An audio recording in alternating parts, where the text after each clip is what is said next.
அந்த வகையில் தற்பொழுது கோவை மாவட்டம் திருப்பூர் மாவட்டத்தில் அமைந்திருக்கக்கூடிய உடுமலை அருகே இருக்கக்கூடிய பஞ்சலிங்க அருவியில் சுற்றுலா பயணிகள் கூடி குளித்து மகிழ்ந்து கொண்டிருக்கின்றனர். இந்த காணும் பொங்கலை அந்த காட்சிகளை நாம் பார்த்தோம். தொடர்ந்து பாண்டிச்சேரியில் காணும் பொங்கல் கொண்டாட்டம் எப்படி இருக்கிறது, அந்த காட்சிகளை பார்க்கலாம்.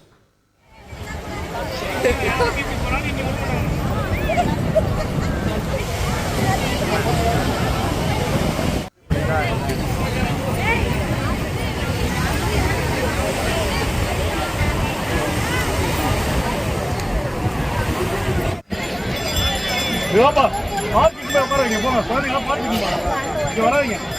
எல்லாம் மேலே இருவாங்க. அது யார் இது முடியல குழந்தை மேலே இருமாமா? யார் அது? ஓடியா இவா இங்கெல்லாம் உட்கார எப்படி வாங்க வாங்க அந்த குடும்பம் அப்படியே மேலே வாங்க. வாங்க தான் சொல்கிறேன் வாங்க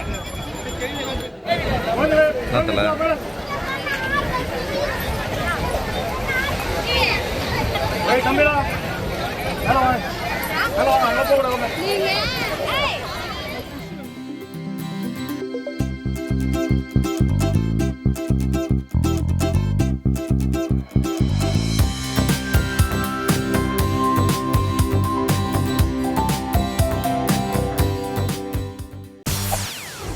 செய்திகளை உடனுக்குடன் தெரிந்து கொள்ள உடனே சப்ஸ்கிரைப் பண்ணுங்க.